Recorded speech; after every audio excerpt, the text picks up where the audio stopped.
Hey, so welcome everybody, and welcome to Streamlining Your Stream, Fraud Detection and Real-Time Analytics using Stream Processing with Apache Flink. So this is going to be a pretty high-level, beginner-friendly talk, so I want to make sure it's kind of accessible to everyone, even non-developers, and or if you are a dev and you're new to streaming with fraud detection or to scaling up your data pipelines really drastically, then that's kind of where I've got you on here. So really about kind of simplifying all that complexity. So first I'll introduce myself for those of you who don't know me, kind of why I'm here, why I'm talking about this. And next I'll be talking about a specific open source technology today, but I will also be talking about other stream processing engines, and all of these are open source. And I will start with first what the challenges are that these technologies were built to address. So I'll start with the challenges that are specific to the financial tech industry. I'll go over where stream processing comes in to address these challenges, and also what stream processing challenges you'd be facing as a developer when you use these benefits of stream processing. You can kind of see where I'm going here with the image there, which leads to where Apache Flink fits in to mitigate those issues.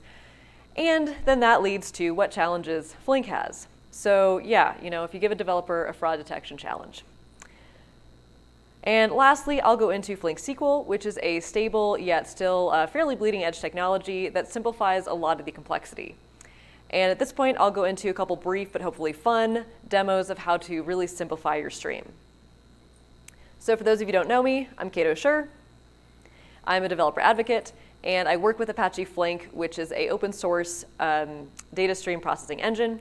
And I'm mainly in that world, but prior to being a developer advocate, I was a software engineer at a large data analytics company that built my team at that company's first stream processing data pipeline using Flink. So big data observability nerd here too. And I work at Viverica, which is a Berlin-based tech company that built and maintains Apache Flink, as well as a related platform. And that is where I got completely hooked on the community, the open source community around Flink, and also where I learned to like squirrels. So you'll see this cute little pink squirrel mascot. If you like the pink squirrel, or if you like stickers, or if you hate squirrels but like stickers, come find me after. I've got a bunch of the squirrel stickers as well as stickers of my dog if you don't like squirrels. I guess kind of the opposite of squirrels there. I live in Portland, Oregon. Any other West Coasters out here? No? Oh, sweet, nice. All right, glad to know I'm not the only one, weird time zone here. So I work remote and I represent the US for Viverica, for the open source community. And my free time, I love woodworking, running, dance, and appreciating terrible puns. So also come find me if you've got good puns. I'm not always great at coming up with them, but I love to hear them. And I did choose the ugly Portland Airport carpet to represent my hometown here. So for anyone not familiar, the Portland Airport had a really hideously ugly carpet in the 80s and 90s that people like myself became unreasonably attached to. So now you've already learned something new.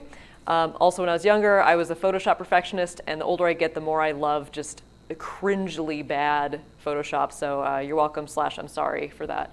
So with that, the challenge.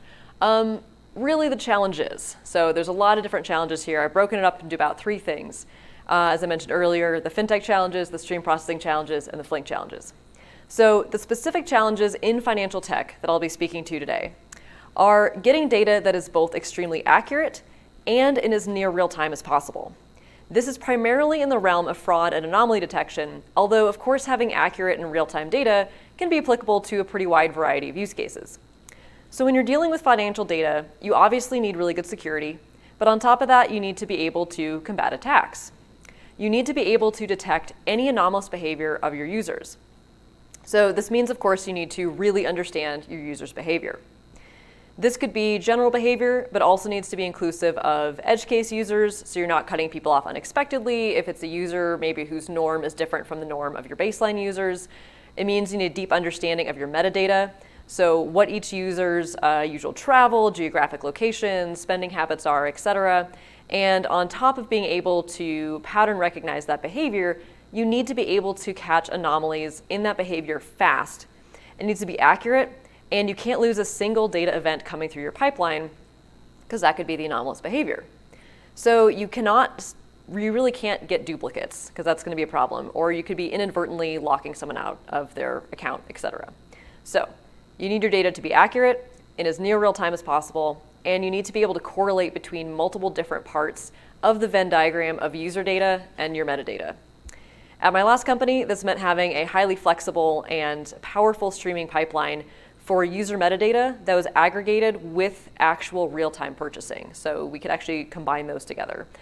So it's extra important because, as we all know, hacks can happen unbelievably fast.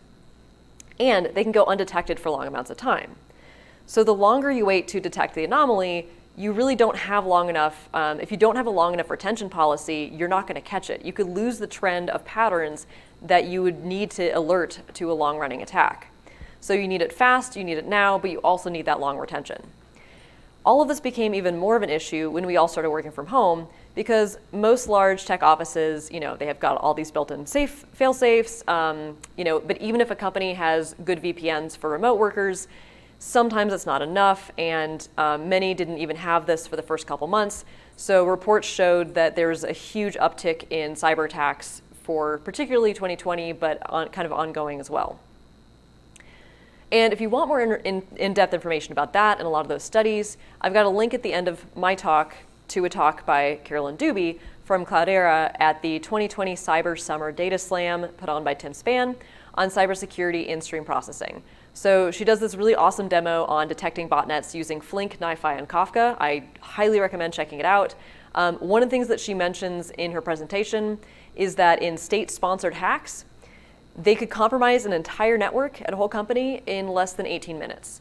So she also emphasized this need for real-time and correlative data. So if you want to have any chance at responding to an anomaly accurately and in real time that's meaningful enough for the customer. So you need to be able to detect the patterns, you need to be able to alert on them in real time, and you need to understand your metadata. This means you need to collect event data, and this can come in at a super high rate, which you kind of want it to because you want all that data coming in fast. You need to sort and identify which events are alerts and be able to store all the data and provide analytics on it. So that's kind of a lot, right? So you need a system or streaming engine that can move data through your pipeline super fast. You need it to be able to handle really high throughput. And you need something that's not going to drop or duplicate data. And you need something that will respond to it in real time and a way to analyze and aggregate that data and then correlate it with the other data in your adjacent systems, since typically you're not going to have those in the same place, especially if you're using distributed systems. I particularly see this at large companies that are beginning to do this or adopting stream processing for fraud detection or fintech, where all the teams are already distributed prior to them creating these projects.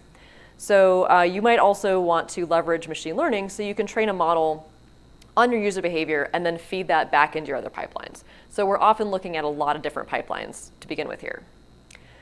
So this is where stream processing really shines. So with most powerful stream processing engines, you can achieve incredibly low latency, high throughput, and if you're using an engine that has really good exactly once guarantees, not all of them do, they do it differently, some don't scale as well, then you can really support that super granular accuracy in your data. So no duplications, no dropped events, and that's awesome. So that's good news, right? But with all these benefits comes challenges. So the main benefits of a stream processing system: pushing mass amounts of data through super fast without stopping. And if you want to store the metadata or have long retention, you've got that extra storage that you're going to need. And with that comes extra risk of memory leaks, overloading your storage, and things like that. On top of that, most use cases for stream processing are inherently complex. That's kind of the whole reason a lot of people adopt it, is they want to do something really, really complex. Is everyone here familiar with stream processing? Okay, we got a good number of hands. I think the next bit will give you enough context for it if you don't. Like most stream processing data pipelines, and again, for those of you not familiar, basically it is essentially an unbounded stream of data. So it's typically used in comparison with batch processing, where you move data through a pipeline or other system in bounded batches. So with streaming, it just goes on forever, which is awesome. And spoilers, you'll see, can have some challenges. So most data pipelines, you'll be able to ingest something from a source like here on the right here. Pretty straightforward.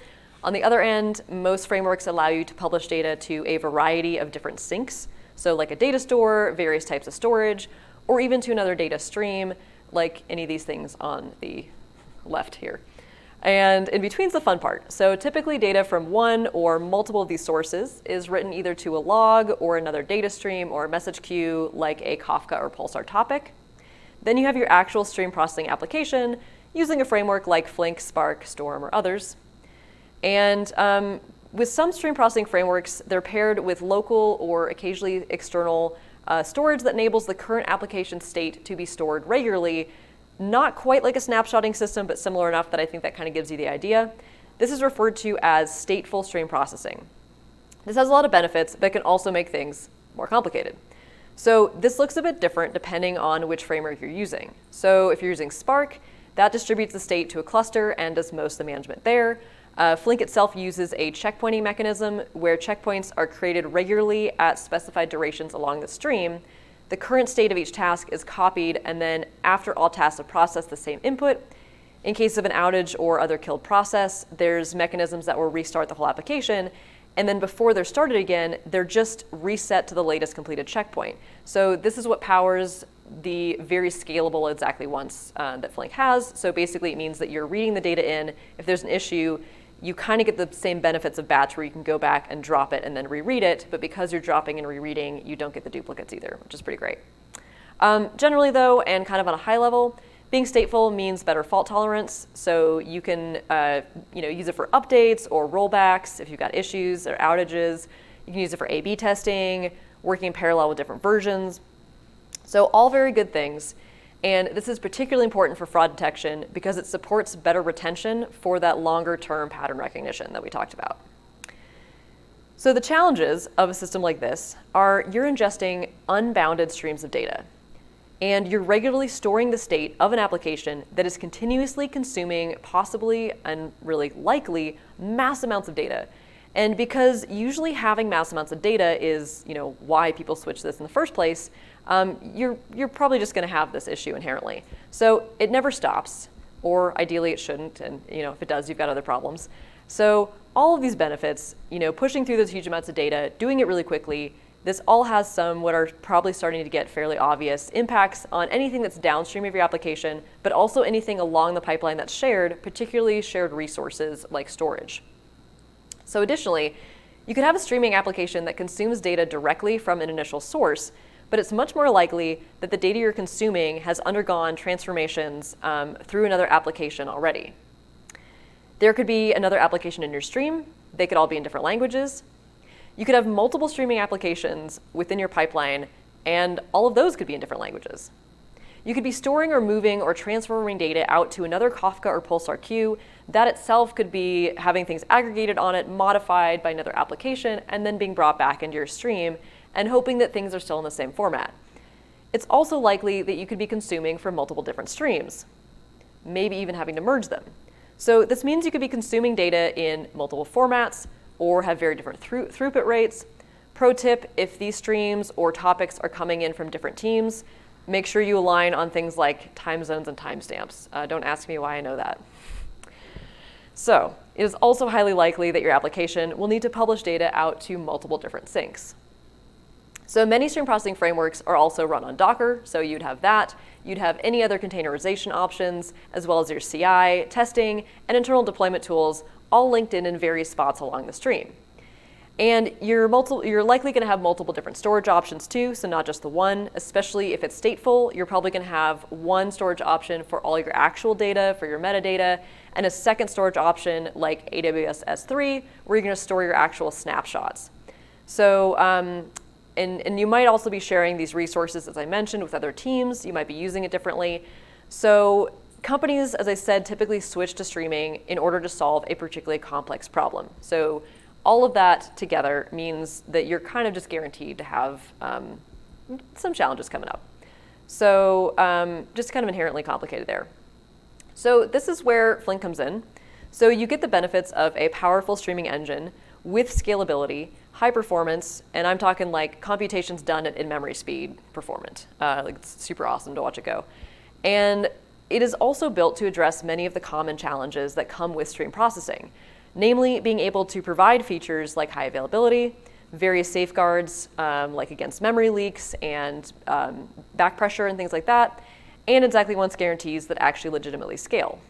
So good news, it is set up to take care of these by default, but a huge amount of Flink is also configurable. So there's also a lot of options to cover things like storage or back pressure in a way that's going to best suit your use case. So this is pretty great. It also has unified batch and streaming, so you can now switch between the two pretty seamlessly. So there's also so much more. This I do want to cover a little bit, which is that you do have these different APIs you can choose from, and there's a trade-off in ease of use and expressiveness. So at the highest level, you have Flink Sql, which is what we're going to be talking about, and the table API and PyFlink, which are a bit more relational ways of thinking about your data. And then the APIs allow you to express problems in a very concise way and do all the operational heavy lifting for you. And then as you progress down, using the APIs starts to get more complex, but you get more and more control over the programs that you're building and the way that they're executed. So we have all these benefits, but wait, this has challenges on it. Cool, this slide looks really similar, right? So each of these benefits just makes things a little bit more complicated. So you're dealing with an engine that can be distributed, that keeps your state, and it can be massively scaled up. It is also highly configurable, which means that there's a lot of extra moving parts. It is also language specific to Java and Scala, and then with Python with our PyFlink UDF. So that brings us to Flink Sql. So what if you need real-time and accurate data, but you also want to abstract away some of that complexity? Even if it's just for a proof of concept or for analytics or a machine learning pipeline alongside your other data pipelines. Because maybe you want something really, really powerful, but you don't actually need extreme customization. I feel like this is a thing in my life in general. I always want extreme customization and realize that I probably don't actually need it in a lot of cases. So the main benefits here are you get access to all of the generic Flink benefits that we discussed, which is particularly useful for unified batch and streaming for distributed systems. But then the plus sides are users can focus on the business logic and not on all the implementation details, so you have a lot more developer autonomy.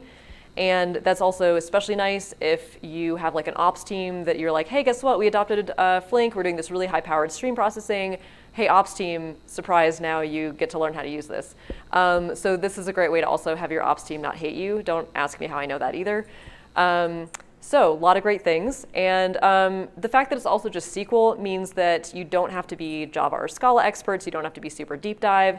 And it's way more lightweight. So we see a lot of people using this for, as I said, like adjacent pipelines. You can use it as your main pipeline too. But it's a great way to just say, hey, oh my God, we really want this machine learning model on the side here.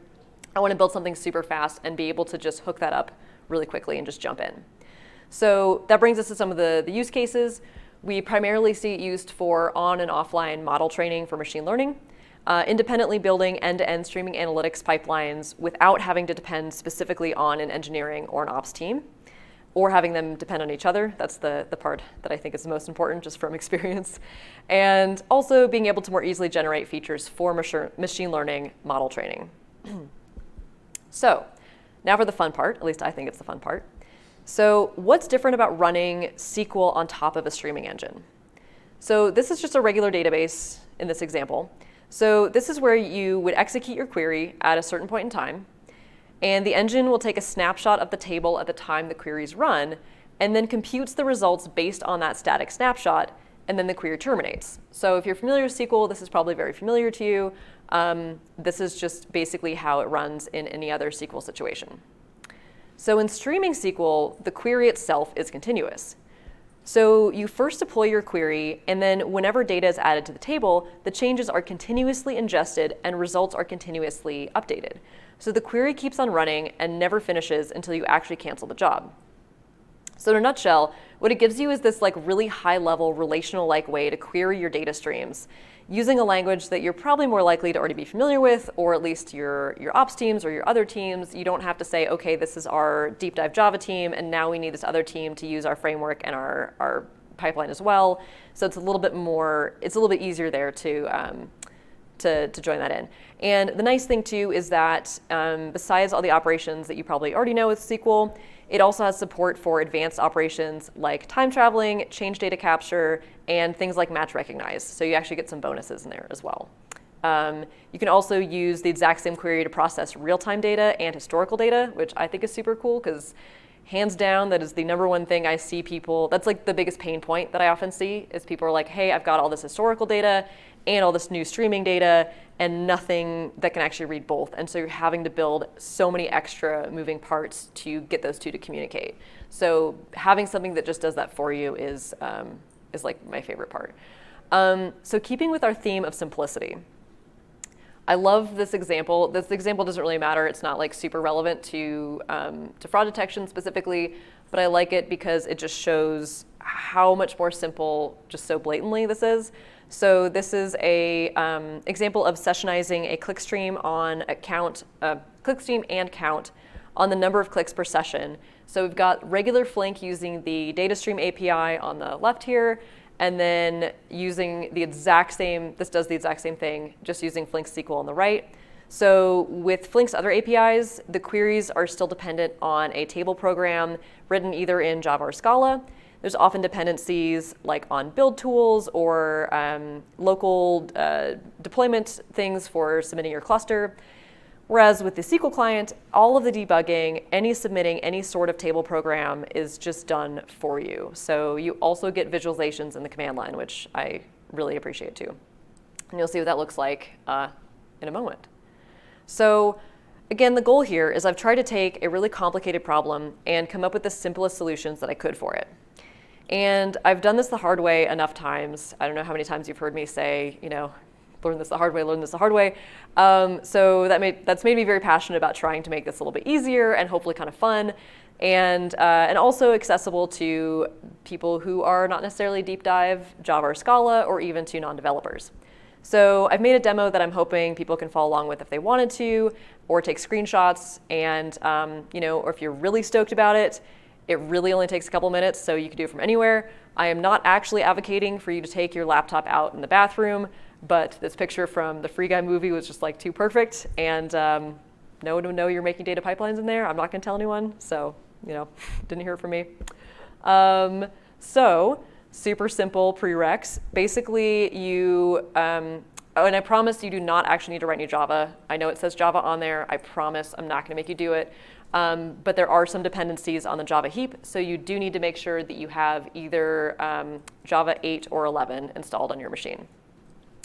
Then you download the snapshot. It's just in the docs, and then you untar it, and that's it. It takes like a minute, and then you want to start a cluster. So at this point, you'll be able to open up the Flink UI that just comes right out of the box. So literally just bin start cluster, and then you should be able to see everything right here in localhost.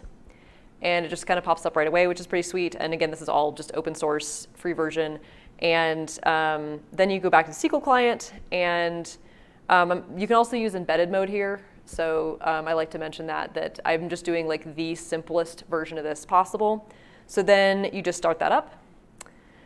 And you are not going to miss that you are in the SQL client. There is no, oh my God, did it work? Because you will see this gigantic squirrel. It's just, you're not going to miss it. You're definitely going to know you're in there.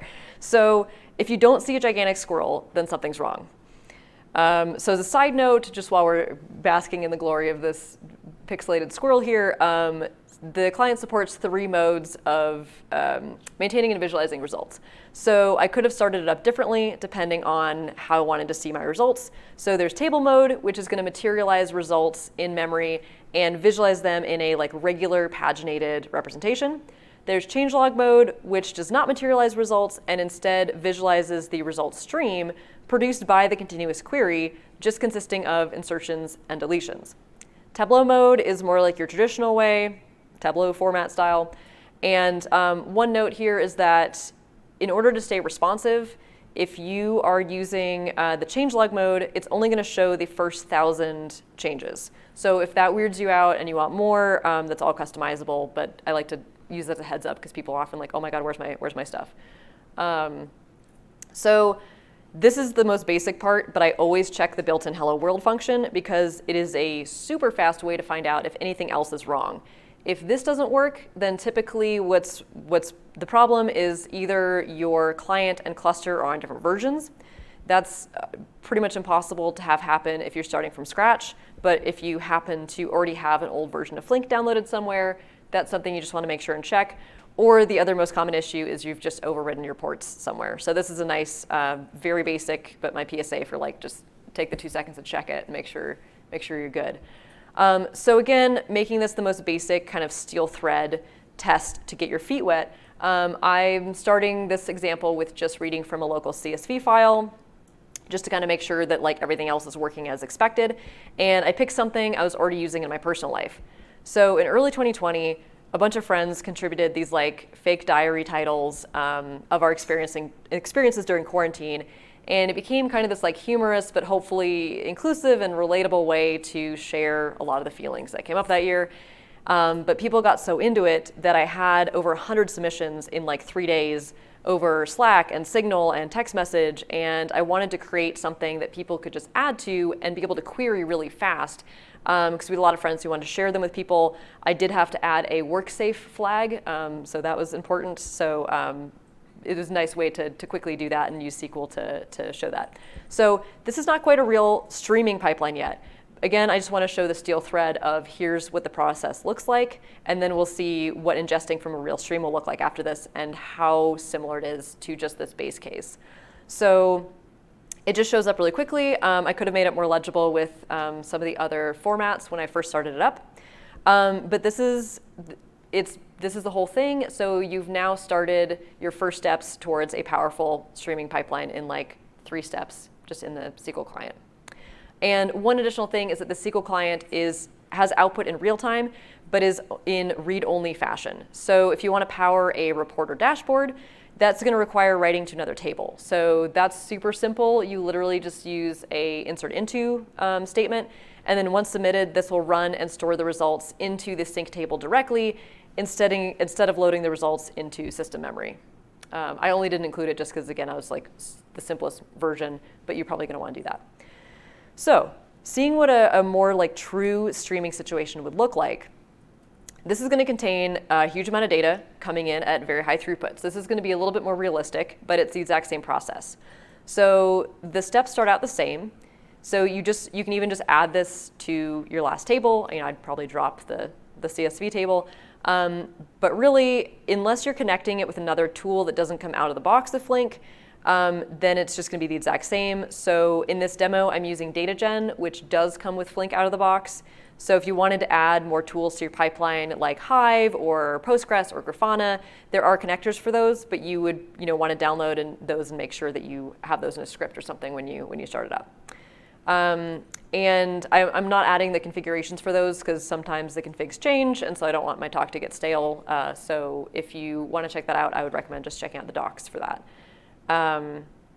So in this example, so DataGen, if you're not familiar to it, is very similar to Faker. So it is a synthetic data set platform that is super customizable for a wide variety of use cases. And it's another open source tool that I really like to leverage for this. So there's a built-in connector that allows for creating tables based on in-memory data generation. So this is going to be useful when developing queries locally without access to external systems like Kafka. Tables can include computed column syntax, and that's going to allow for really flexible record generation. And one note, by default, DataGen table will create unbounded number of rows, and it'll have a random value for each column. And then for variable size types, char, varchar, string, et cetera, the length can be specified. And then additionally, a total number of rows can also be specified if you want to actually have a bounded table. So I'm doing this in the streamiest way possible. So I'm keeping it just all the data all at once, because YOLO, and also it's a better example. And also time types are always the local machine's current event time. And you can also use it in conjunction with the like clause to mock out a physical table. So a lot of different stuff you can do with it. And the results are literally this fast. So this part of the demo, I actually recorded on my old laptop while I forgot I had a bunch of Docker running in the background. So I actually really like to keep this example because it shows just how lightning fast this is, like no matter what else you've got going on. I just love seeing that speed there. So definitely getting some results quickly. And that's basically what it's going to look like. So with DataGen, there's different sets you can use. I just wanted something that was just, I want numbers, I want mass amounts of data, and I want it super fast. So I just picked a really big set that I could just shove into the pipeline at lightning speed there.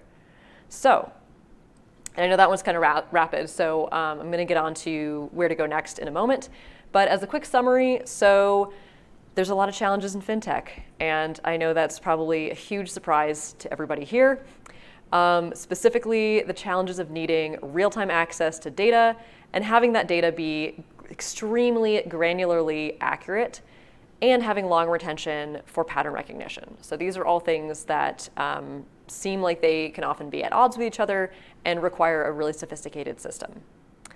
Stream processing is extremely beneficial and, in my opinion, kind of essential for dealing with large amounts of data that you need to access in real time or as near real time as possible, and also to be able to retain and pattern recognize and correlate among different systems.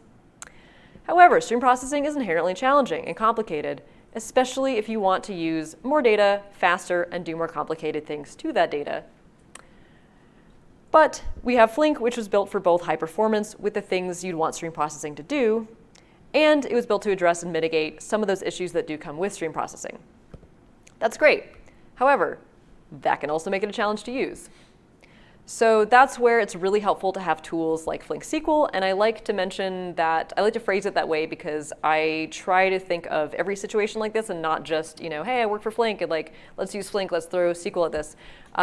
But knowing that you can have tools like this that you can abstract that complexity while still accessing the really powerful features that you want, that you'd want to have, particularly for a strong fintech pipeline. And that's basically it. So now that you have the basics down, if you want to keep exploring, and I noticed some phones coming out, and the heads up, there's a bunch of QR codes coming up. So if that's your jam, I will try to go through them slowly. And so with this, there's a really great demo that one of the Flink founders made for Flink Sql. And this is basically a gigantic demo with everything in it. So Hive Metastore for external persistent catalog, really showing batch and streaming unification in action, and different ways of joining dynamic data and a lot of other things, DDL tables and stuff. So that's one giant demo that kind of shows everything. And then there's a couple other really good GitHub repos out there as well for specifically fraud detection with Flink. And then there's, if you want to get really specific into Flink Sql, there is the Flink Sql Cookbook, which has more bite-sized demos, and then those range from super simple to progressively more and more complex and edge casey.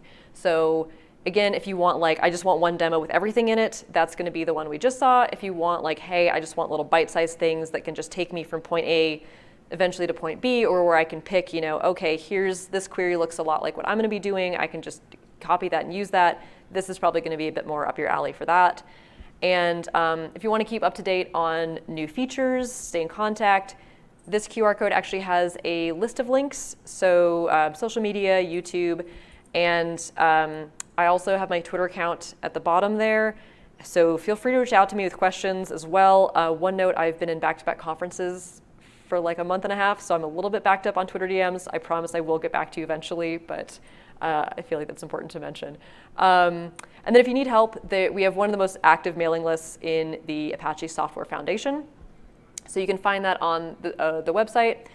And we also now have the Apache Flink Slack space.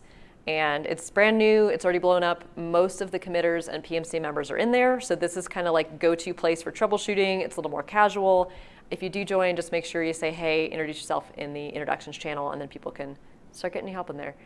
And then if you want to contact me, feel free to send me an email. As I mentioned, also my Twitter. And then I just took down a bunch of resources, but I typically have links, everything that you see here, there'll be links to, so you can actually click on it on my website. Again, I'm actually rebuilding that next week. But if you do check next week, the links will be there. And with that, an absolute huge thank you to everyone. And I know I went through that a little bit fast today, so feel free to let me know if you have any questions. And if you want, I can leave some of the QR codes up. I got some of these too. If you want, especially that first one, I definitely recommend that that talk. It's really, really phenomenal. So I'll leave that one up there for a second. But yeah, does anyone have any questions while I'm letting that stew there? Yeah? Have you had any challenges in terms of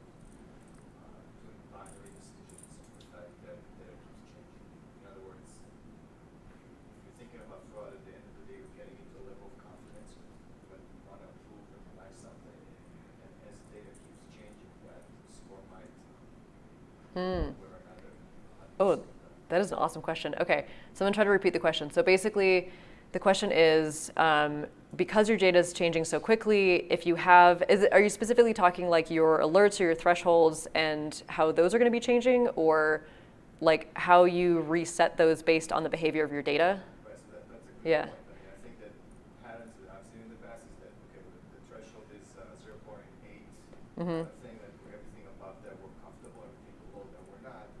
But then Right. you might get, at every given moment, that could be 0.79 or 0.81. And what do you do with that? Yeah. Oh, that is such a good question. So I hate the answer I'm about to give, where I'm like, it depends on your use case. It does, I think, depend on your use case. I think it also depends on what supplementary analytics you have. So I see a lot of use cases where someone has this really awesome pipeline of all their user data. They've got really good storage for their metadata, but they don't really have a lot of analytics on it. And so they're basically just picking their thresholds, they're picking their alerts, they're picking what's going to be okay for them based on one set of information at one point in time. And then, as you said, this is going to change over time. It's going to change with new users, with different edge cases. It's going to change for a whole number of reasons. And they're not, iterating on it.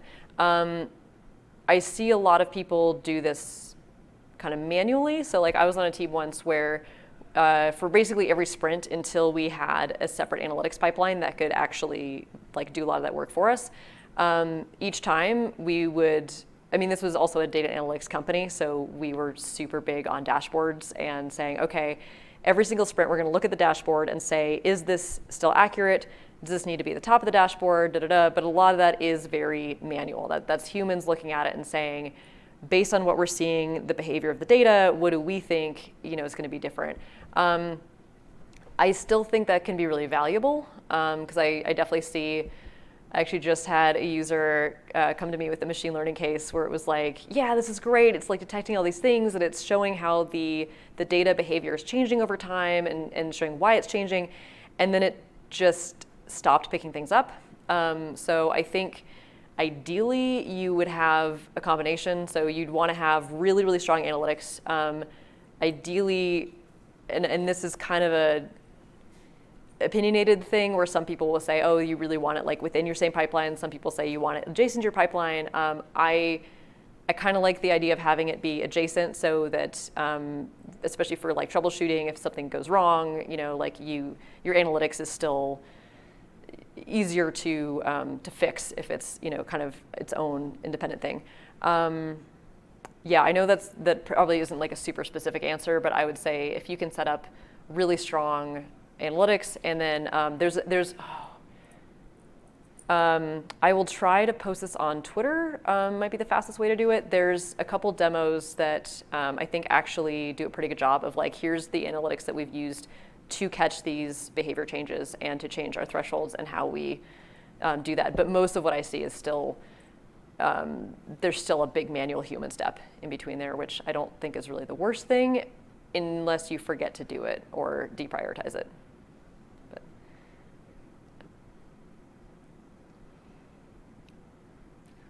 Anybody else? Or we're just getting ready for snack time. Thank you. That was awesome. Yeah.